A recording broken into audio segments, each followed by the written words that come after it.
Good evening and welcome to Pain to Power Leading with Love. My name is Maria, aka Brown Girl Interrupting, aka BGI. And I am so excited to have all of you here with us today. This show is produced in association with the iRant Network and the Ranchers Union and Better Minds Interrupting. And today we are talking about taking pain and turning it into power and leading with love. And so I kind of want to start us off because I am so excited about today's show. For me, today is the intersection of all of my pieces that are important to me coming together. So when I started Brown Girl Interrupting, it was an idea for a blog, as some of you may know. And that blog was because I was in the work of equity and race, and every day going to work and talking about race and culture and the impact that had on me as a student in school and in my life. And it led me to create this blog that is all about my life as a brown girl interrupting. And so today we are connecting all these pieces because what it led me to is understanding the pain that school can cause when it comes to the education system. So I want to kind of first think about this quote. We talk about this often in the office that I work in, which is an office where we talk about race and equity. And the quote that I want to talk about is first the idea that every system is perfectly designed for the results that it gets, and the education system is no different. So this particular quote by James Baldwin really stands out to me because it's about the paradox of education is precisely this.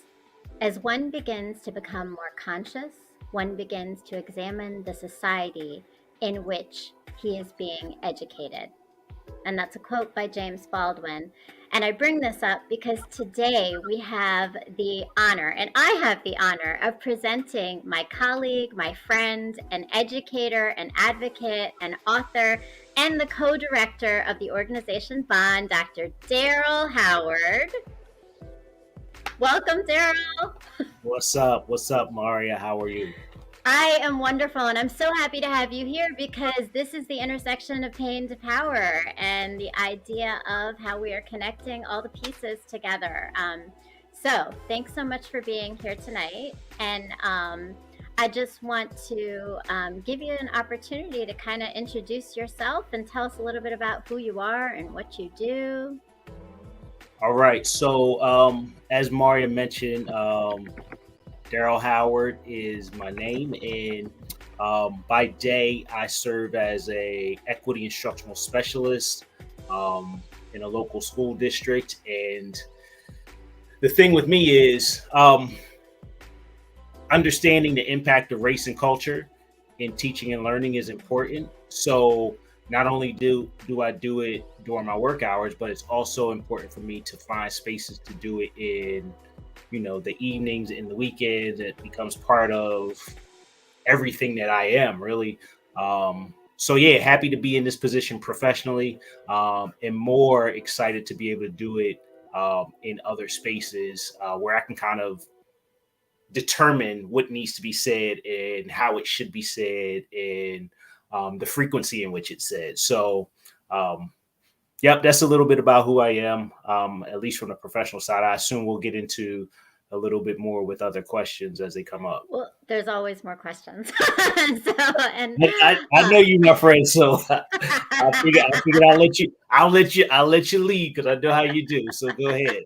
Well, we're going to work on it together, which is the awesome thing of you being here because, yeah, no, I mean, so I think your work is extensive in education, but particularly what you're doing is you are taking the pain that many have experienced through education and turning it into power and leading with love, which is why I brought you here. I know that at first that you were probably a little confused on. You can share with folks what that reaction was like when I asked you to come on this show. Right. So what's interesting is when we had our conversation a few days ago, I had no clue why I should be a guest. I've seen a number of the shows, and you've had some incredibly dope, deep thinking people, but a lot of them seem to be centered in mostly ideas around like relationships and communication and um, just different levels of consciousness and thinking. And I can be an audience member and follow that, right? But I'm like, what do I have to add to that conversation? But the way you framed it to me really made sense about how what I do could be seen as moving pain to power. So I appreciate the add now that I have a better understanding of what that means. Well, and I'm really glad that you're here because I think that you have in so many ways, as I've been inspired through working with you and seeing you over the years, is you have taken pain and turned it into power when it comes to the education system. So before we go into that, I just want to know for you, when you think about that concept, just pain to power, what does it mean to you? Yeah. So since I know we have plenty of time, I'll go I'll go back because your conversation made me think about it. And as I said, when we were talking, I was driving, so I had another 2 hours to kind of reflect on the short conversation we had. And so this goes back to undergraduate, right? My undergraduate major was a sociology major. And before graduating, I had to do an internship. And I did an internship in prison. And for a semester, I saw a whole bunch of people who looked like me come in those doors. And of course, I was allowed to leave every day. And I remember how big and strong and just the metal, the concrete, all of those hard surfaces and elements that you can't move with a physical, like you can't move them physically. Like no amount of muscle is going to move those things. But I was allowed to have them open for me so that I could leave and so that I could come in. But for them, they stayed every day. And when I came back the next day, they were still there.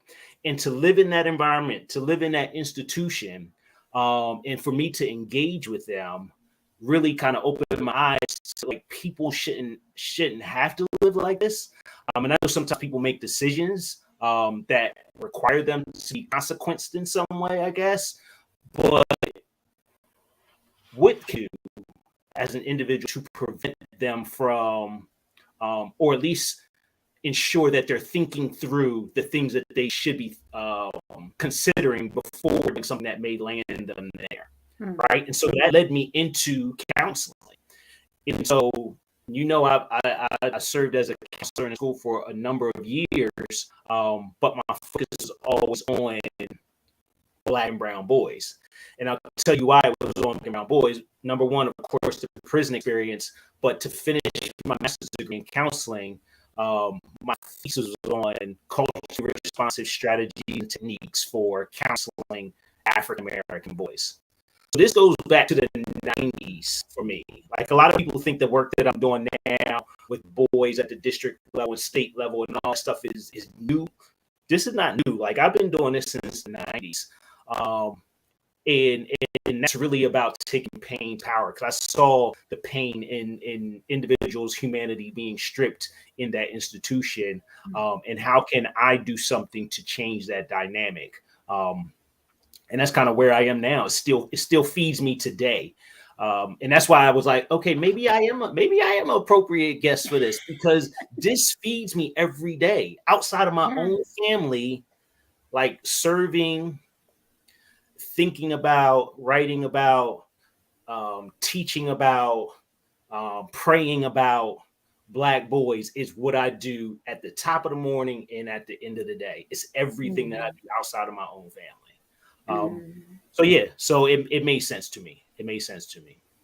Well, thank you. And I think the way you just you pulled all that together, right? That definitely outlines the idea of pain to power and how counseling was your entry point. But I'm gonna track this back a little bit further than the 90s, because you, like you said, right? So you saw people who looked like you, and that was kind of something that connected you. But when you think about yourself and you think about just experiences of Black boys in education, from your story of friends and things that you saw, how had that also influenced the things that you are now doing in your work in education? What's that connection for you?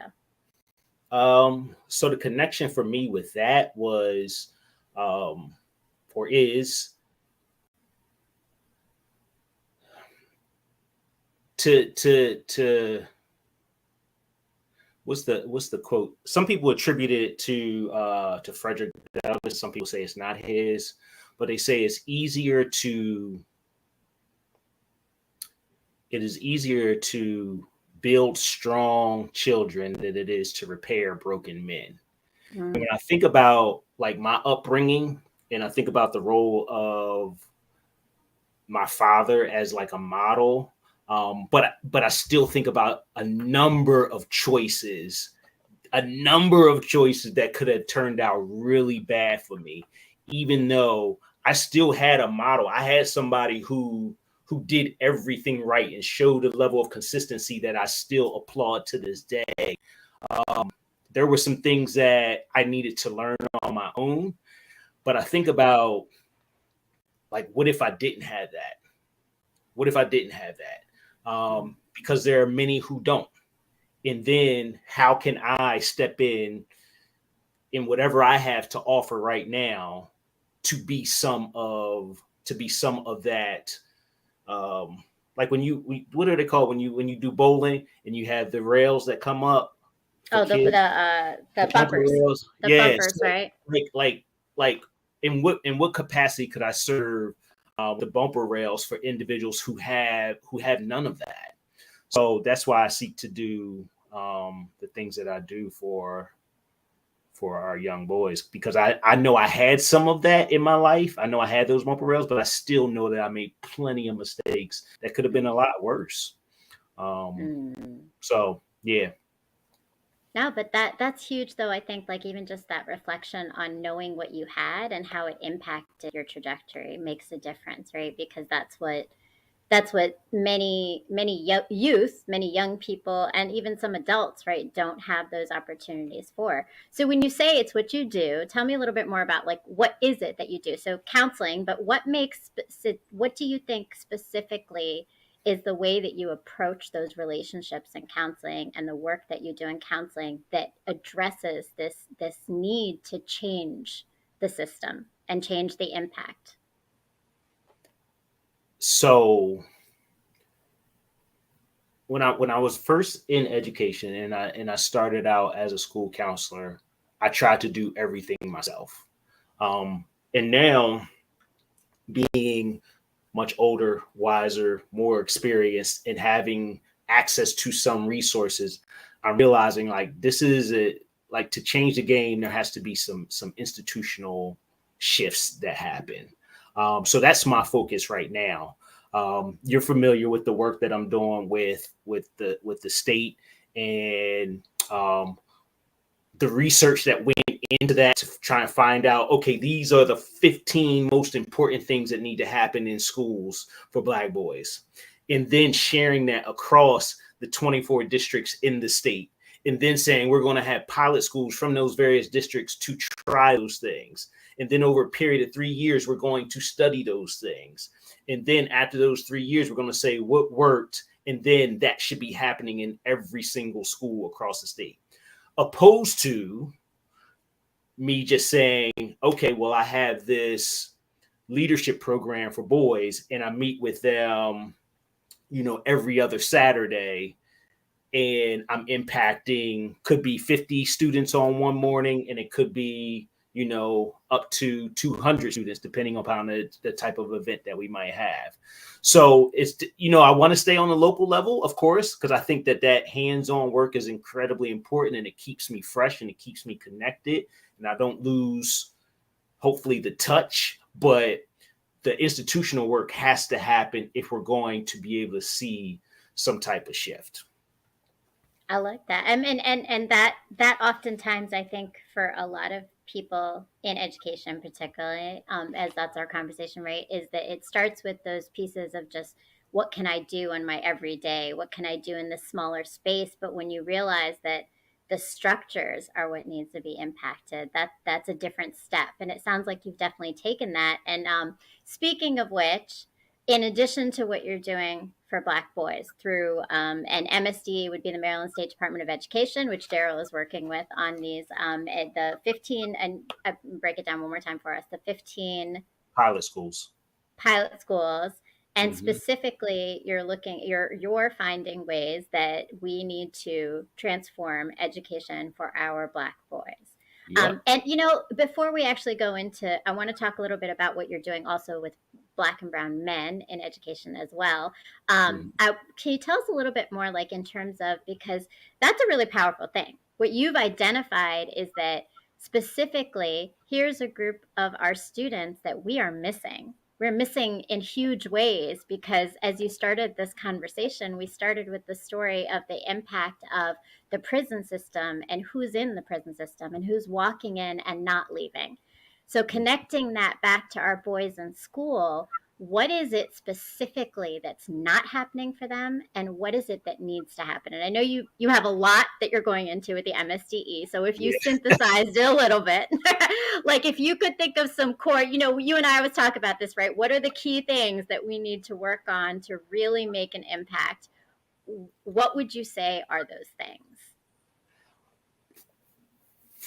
So do I do the MSDE stuff, or do I share like some of the PD stuff that I do with Black boys or around Black boys? So I'm going to ask you to start here. Tell us a little bit about just what do you think is wrong with our system, particularly when it comes to what's happening for our Black boys? And then what do you think needs to be done wherever it is, whether it's MSDE, it's the PD you do, or it's the work you're doing with Bond, wherever that comes up for you? Got it. So I'll say this. This is probably the most succinct way to say it. I wrote an article for the National Association of Elementary School Principals. I don't know, it was a year and a half ago or whatever. And they asked me the same question, that same humongous question. And they said, you got 600 words to write it in. And I'm like, okay, so I came up with 3 principles. And those 3 principles are this. Number 1, we need to learn about our biases, and then we need to begin thinking differently. Learn about our biases and think differently. Like, so understanding who we are as educators in a larger system, and being able to say, this is who I am. These are the biases that I have about different groups of people. This is what I know about them in terms of their culture, in terms of their racial experiences, etc. And then once you can do that, you'll be able to think differently. You'll be more conscious about how you are instructing and engaging folks. The second piece is leverage how boys learn. I don't think that people know that I think they know, but I don't think that they are mindful of it in terms of standing before them and saying, okay, you're a 9-year-old male learner, you're a 9-year-old female learner, you all are all in the same room. I expect you all to be able to do the same thing. Boys need different things. So we have to leverage how boys learn, and then we can instruct differently. And then the last piece of that is we need to love Black boys like our own. And then we will engage them differently. Like, so the expectations that we have for them, the way we approach the restoration of relationships will be different. And then the fact that we'll never give up. Like, we never give up on our own kids.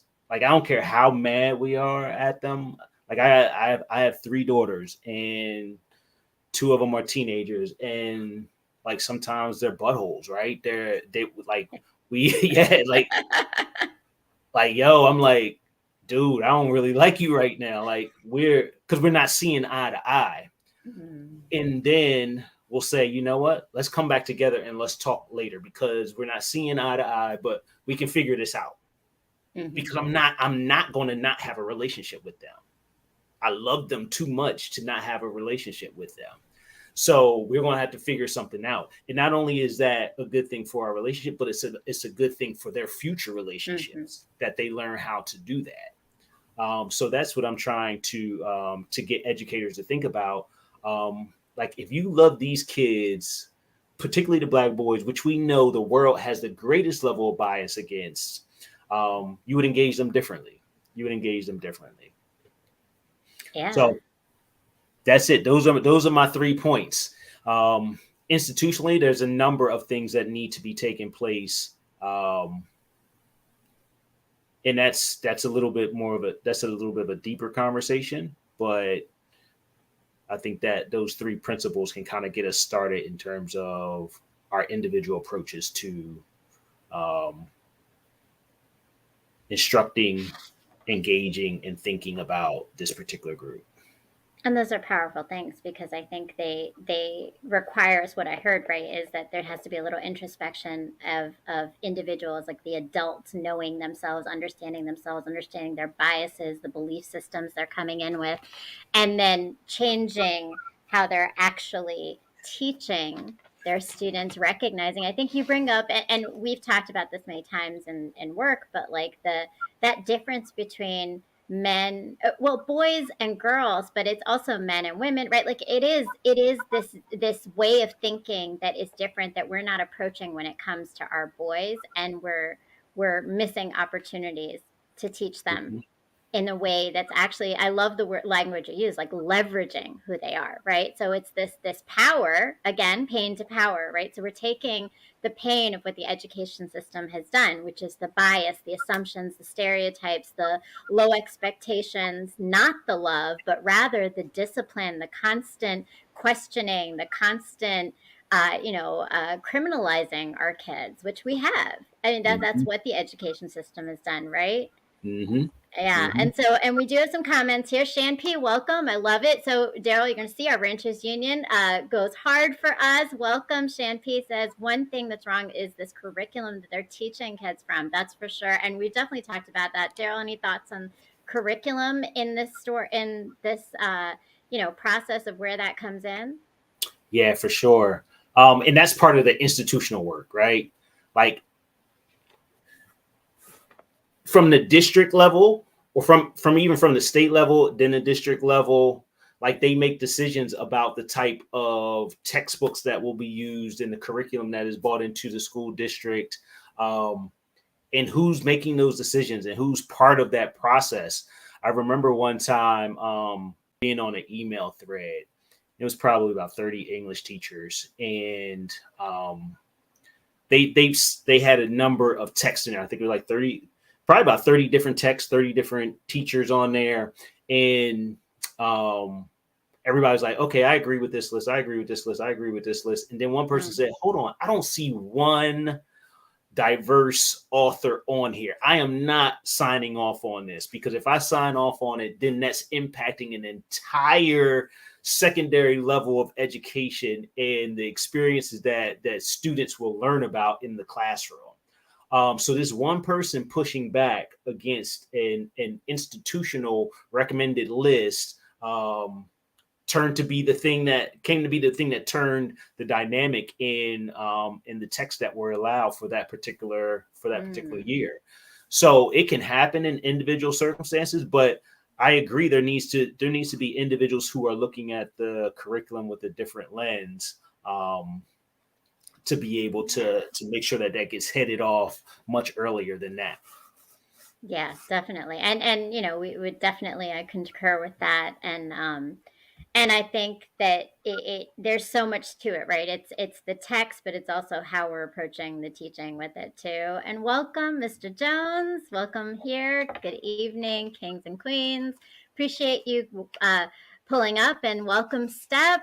Love it. Steph got jokes is with us. And so Daryl, you have taken, so we talked a lot about your work with Black boys, and particularly in education. But I want to talk a little bit more about Bond. So tell us a little bit about what Bond is and how that is another element of the work that you're doing to lead with love, because you're really creating those leaders with love, but also supporting those leaders. So Yeah. tell us about So Bond. Yeah, so Bond stands for Building Our Network of Diversity, and it's a nonprofit organization that's focused on the recruitment, retention, development, and empowerment of male educators of color. And so, our I guess our theory of action is that um, if boys had better experiences in school, many of them would maybe want to become teachers. And if Black male teachers had better experiences in schools, many of them would want to stay teachers. So Mm. we're always thinking through, like, how do we continue to beat the drum to improve and increase that number of 2%? Like, nationwide, the teaching profession, only 2% of the educators are Black men. And we know that our school system is much more our school systems are much more diverse than that. So what are we doing about that? And Mm. until the state, until the district, until the country decides that there's value in this, we're going to continue to be the individuals to beat the drum on it. And there's a number of organizations like this across the country, um, and it's picking up steam. But it will take time. We're like black male teachers aren't hiding somewhere. Mm. We need to ensure that we are simply asking the question, like, when's the last time y'all, like the audience, when's the last time the audience asked, a Black boy, hey, would you ever become a teacher? Like, what would Mm. be cool about becoming a teacher? I think it would be great. Like, you're real smart. You're super, persuasive. People listen to you. You're like, but we never say that to kids. We never say it to boys, particularly. So No. they don't think that the teaching profession is for them. And we know that, like, the research is clear. Like, Black students in general who have a Black or Latino male teacher in between grades 3 and 5, they did research, grades 3 and 5, if they just had one, that increases their chance by like 50% to not only graduate, but to pursue higher education. That should be enough that we see that type of difference in the trajectory of one's outcomes. Mm. Um, so that's what our work is with Bond. Um, like, Well, one thing that kind of stood out to me when thinking about, like, the work that we do with Bond, though. I wrote a white paper, I think it was like 2017. I kind of like captured some of the thinking of many of the Bond membership, and I came across this quote that said, Black and Latino boys will spend the majority of their K-12 experiences under cross-gender and cross-cultural supervision and instruction.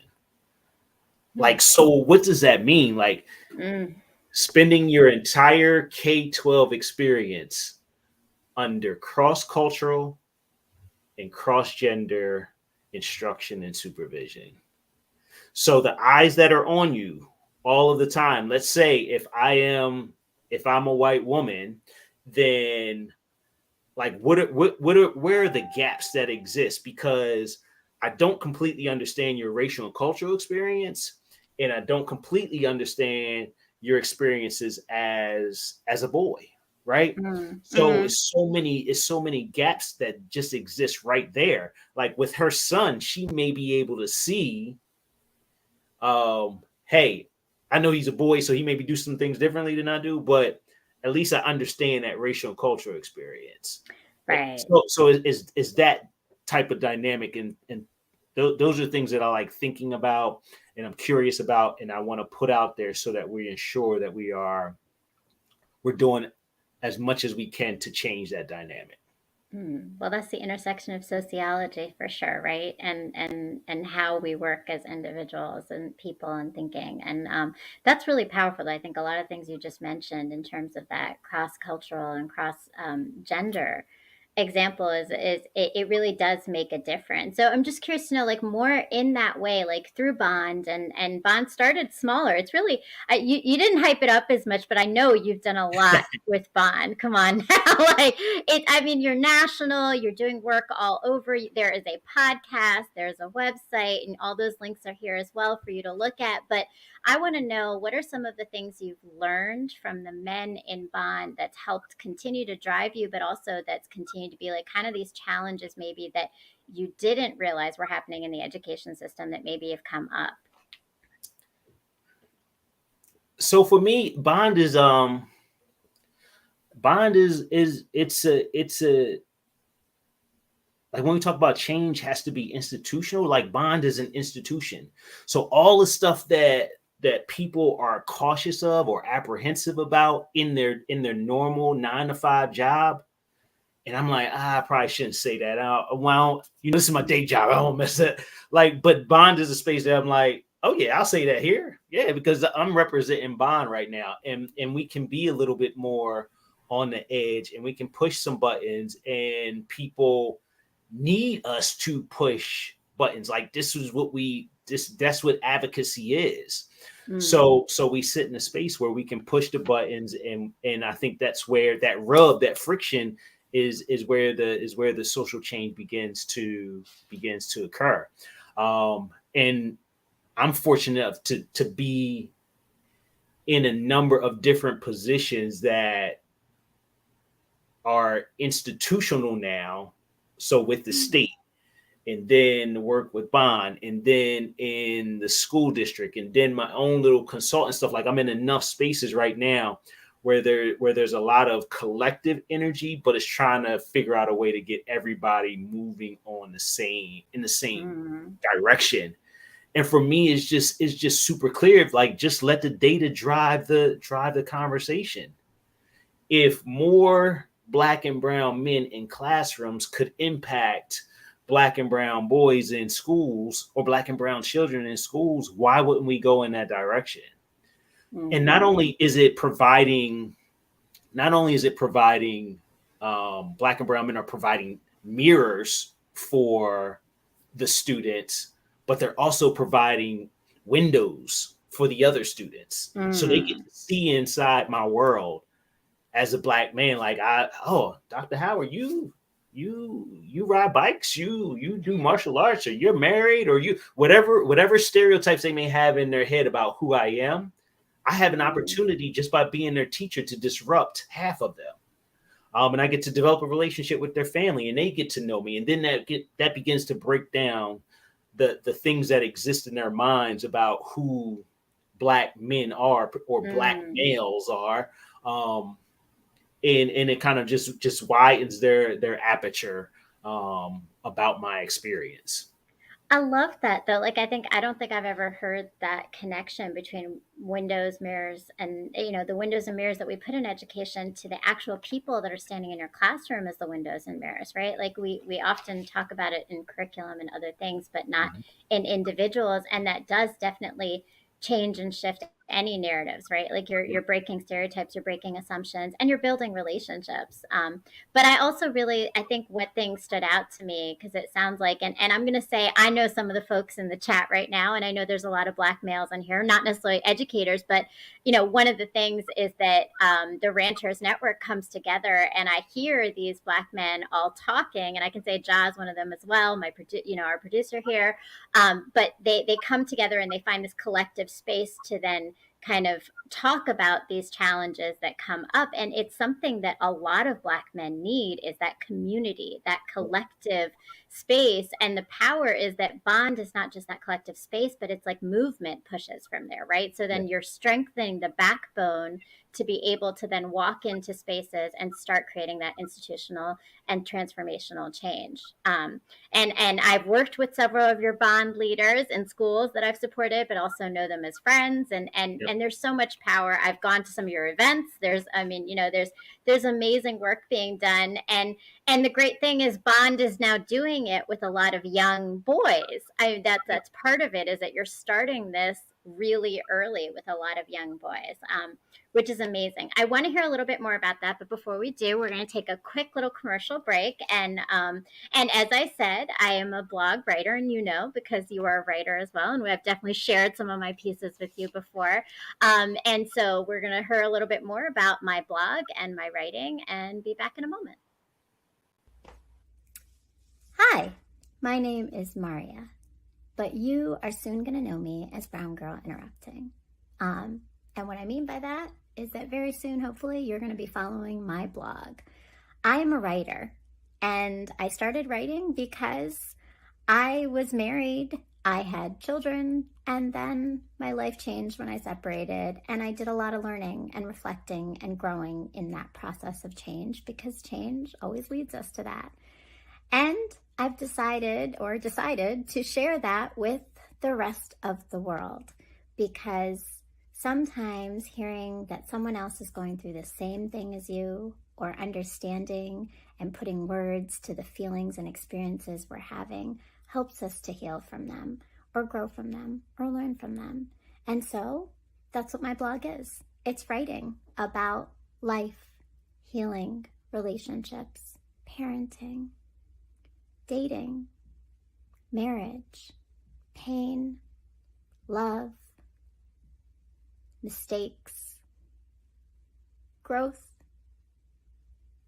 and coming out whole still in all of it as a human, flawed, but always open to new things.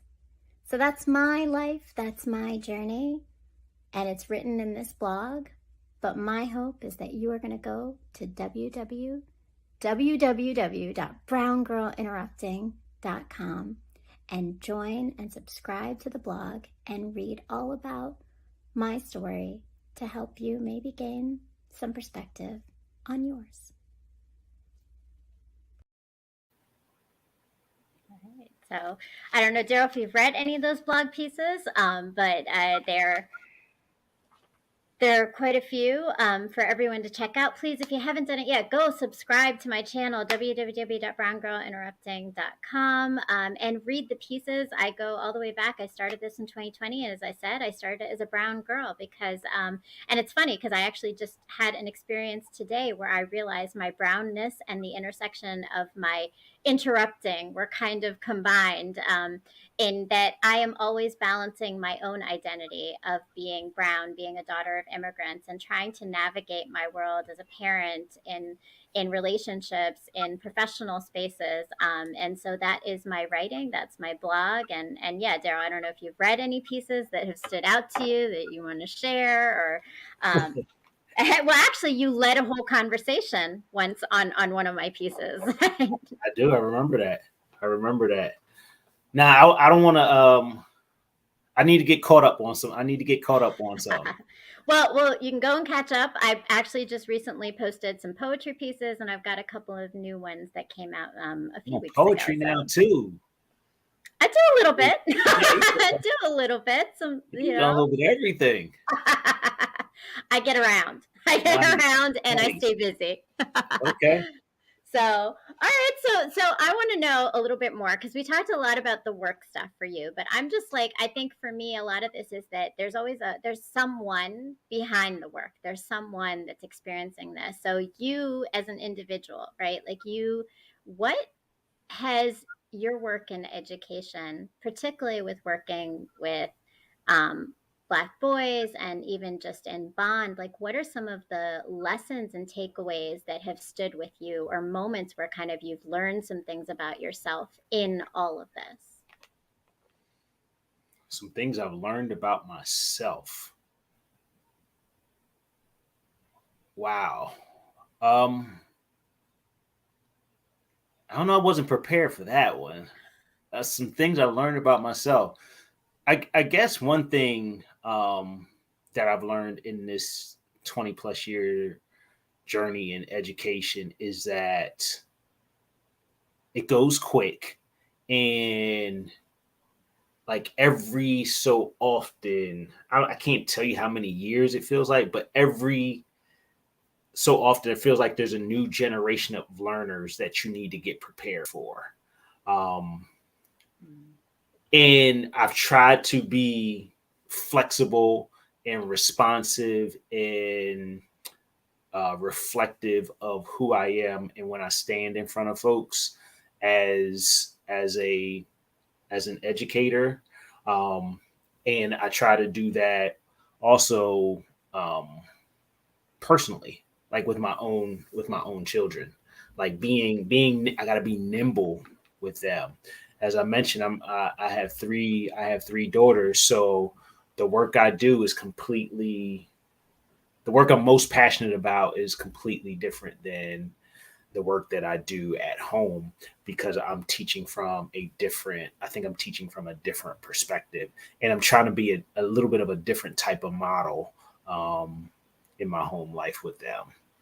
So, always thinking about, I read a few years ago, and some folks got to it earlier than I did, of course, but The Alchemist.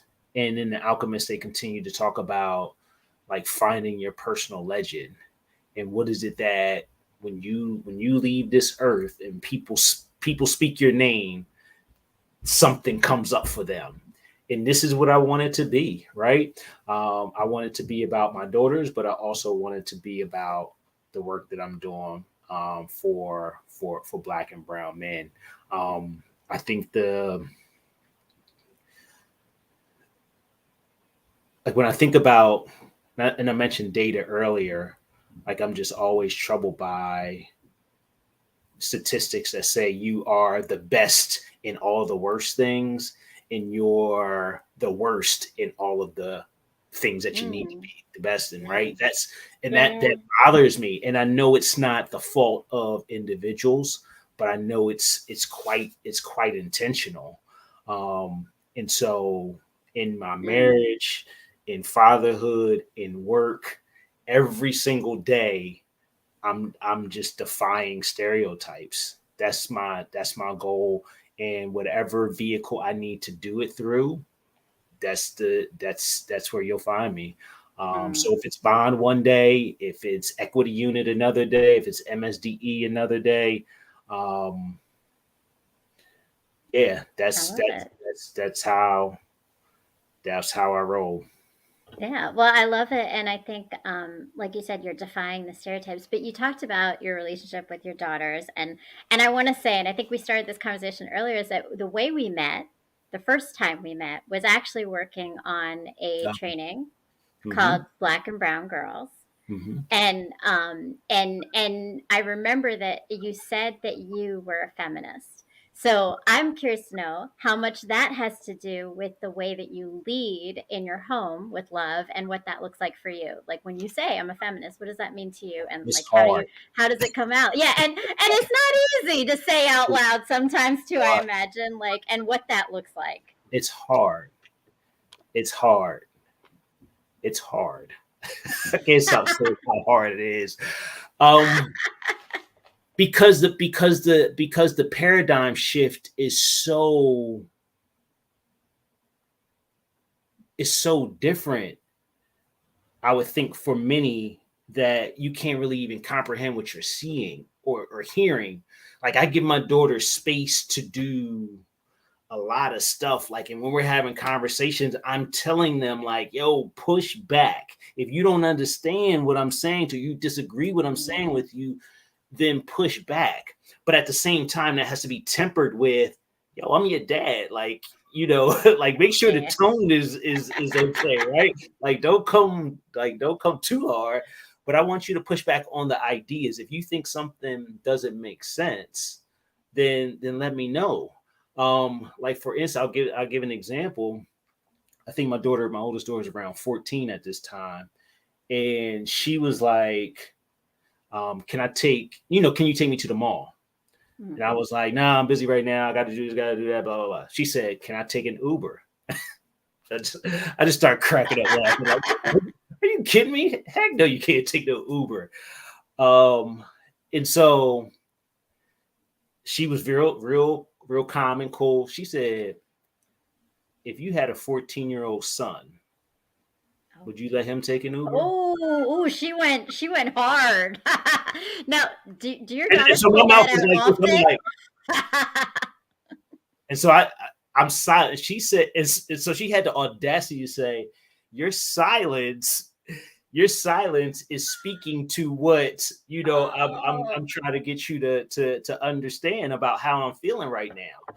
And so we had a conversation, and I told her, I said, first and foremost, I said my inclination to say no is based off of being a father. I said, but as a man, I need to be mindful of how you are interpreting, like, the fact that maybe it's being communicated to you like, I don't think you're responsible enough. You don't have the autonomy, to the self autonomy to be able to move throughout the world on your own. People can easily take advantage of you. It's like all of the messages she was getting from a male female view opposed to just the dad daughter view. And so Mm, I'm always trying to think through how to give them, or how to help them find their voice, as authentically as possible, and still maintain a father daughter relationship. And some days I just some days I just have to just stop things and just say, no, this is what we're doing. Um, but I always want to be cautious about that, because I don't want them to get in a relationship one day and them feeling like they have to respond because the man said this needs to mm, happen. Like, it should be a mm. partnership. And I'm trying to teach them about partnerships.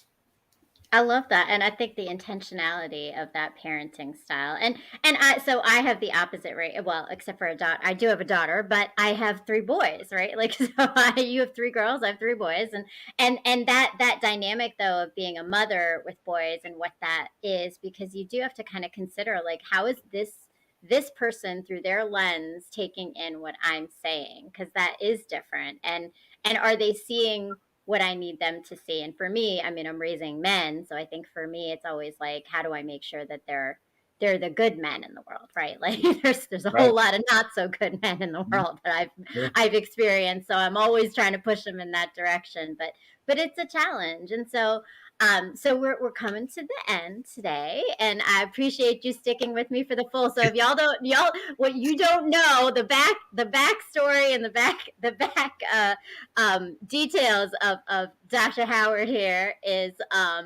time. Time is of the essence all the time, and when you work with an interrupter, time, time is often is fluid for me.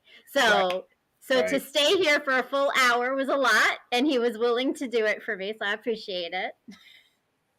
Yeah. But before we end, I want to know, like, just your last messages of the idea of leading with love. Like, what is the power in leading with love to you, and why is it so important that that's how we move through things and do for others? I'm still kind of stuck in the pain to power.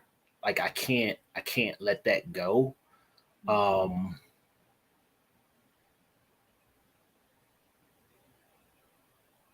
like,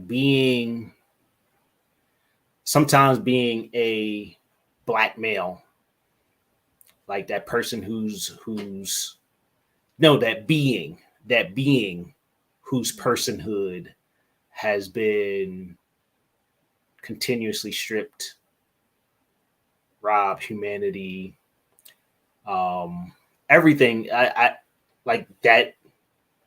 That is the power that I'm trying to go to elevate that, um and to change that. um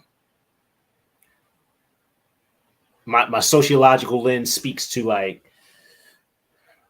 why the African American community is the way it is, and the strength of black women. And um I read a post one time, this was actually probably a month or two ago, and it said black men are the weakest link in the black community. Um and that stung. Hmm. That stung. So that's pain. And I know that there's power in pushing back against that and presenting in a different way, where people say that that's the type of dude that we need in our community. That's the type of work that we need happening every single day. Like that's what moves me. So that pain that individuals see, feel, hear, like the being the receptacle for people's fears is what drives me to continue to defy all of those stereotypes and change the narratives about who we are. And that's for boys and that's for men. So that's pain to power. And of course, you always lead with love. You always got to lead. It always has to be guided and undergirded by love.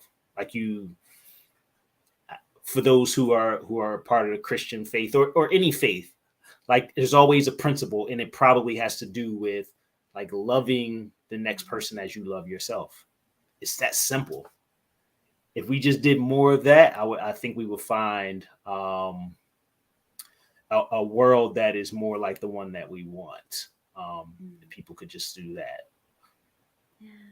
Yeah, I agreed. But I think, you bring up a really raw but real thing, that pain piece. That's like we have to hold space for the pain before we can just lead with love. Like we have to hold space to understand it because there's so many layers. Like what you said, just like it hit me, right? It's like everything about you being negated, right? Every invalidation of everything in your identity of who you are simply because of a group you identify with. There's no individuality, there's no humanity in a statement like that. There's no recognition of all the power. Like, I mean, as I said in the chat, like I've got all these men, I work with this great producer, and all of these, many of them are Black men, and the dynamics and the knowledge and the love and the connection and all the things that they bring are negated through those things. And that's it's painful, but I think it's really honest, because before we can lead with love, we have to recognize the pain and what that pain has been the cost of and how it still impacts people and all the layers. So welcome, Kennedy. Salute. Alrighty, what's up, Brown Girl? Welcome, Kennedy. It's always good to see you here, man. And before we actually fully leave, and what up to the panel? Yes, Dr. Howard is here with us today, or Doc, or Daryl, all kinds of things. I like to call you Doc, Right? but and I get to be BGI in this space, which I was like, that's a good thing. But you wrote a book, as you said, like you're a sociologist, and that's what you studied. So tell us a little bit about Complex People, what it is, where we can find it, so that people can go and check out your starting, your first piece. And then I know there's a lot of places your writing is, if you want to plug some of that too, and some of the different outlets that they can find your writing pieces in. Yeah, a lot of folks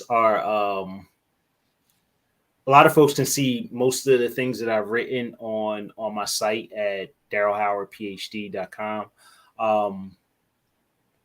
Because I've usually taken, like, if I've done something for a journal or magazine or something, I'll have it listed on the website. But when I wrote the book, it was really about it was during the Obama era, and so I had a lot of thoughts about this symbolic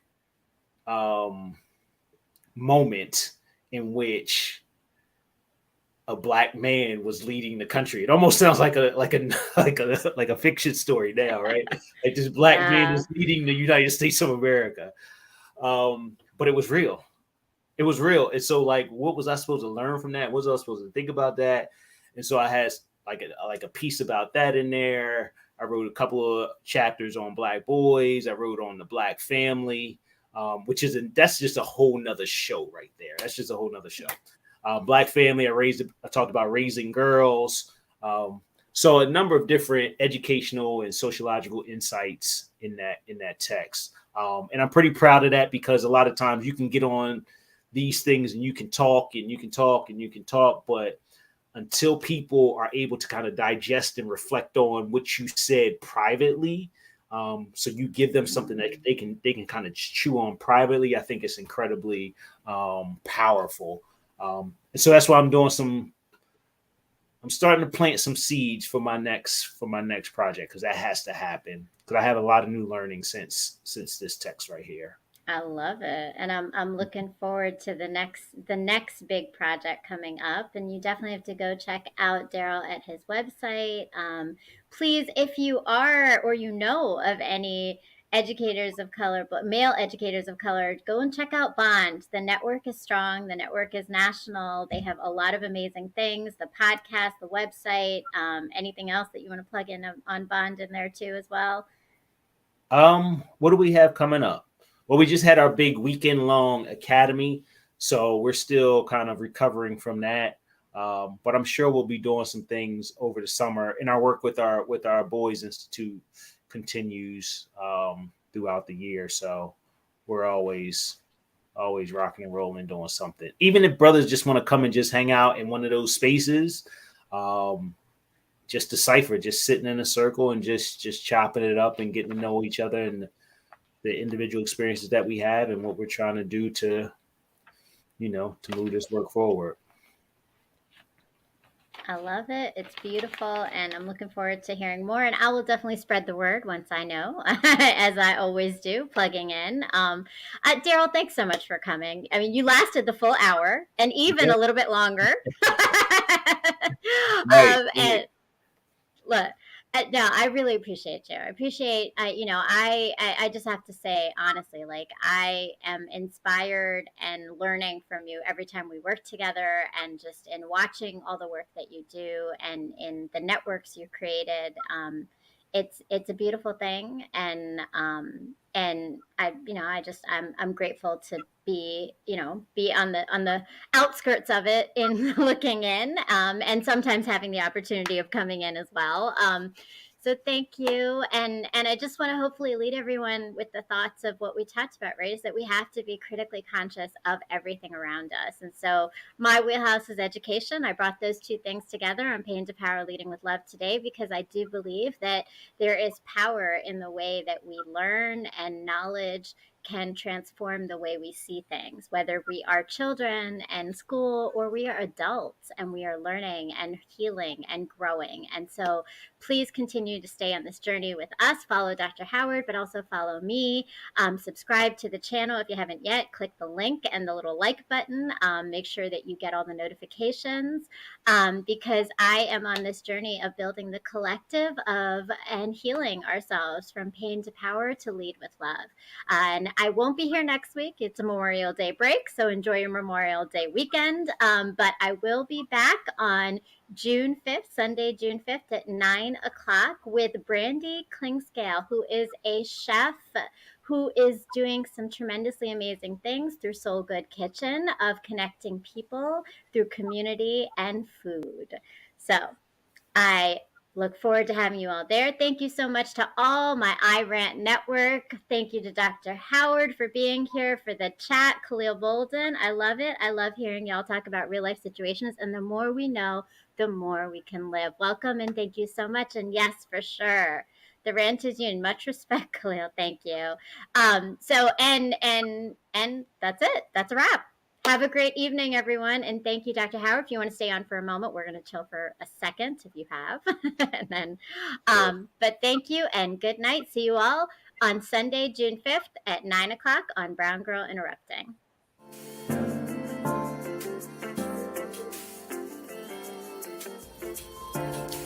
My world has slowly crumbled around me countless times, and every time I rebuild with the pieces I've been given to birth something so transformational and beautiful that no one else knew might exist before it was shown to them. These moments tend to coincide within my romantic path. The universe has been telling me to focus on the revolution and not romance. It has over time given me the tools, resilience, and light to turn my pain into power. And only now do I see that the key to this always resided in the love and knowing I had in myself, not from the external sources of family or men.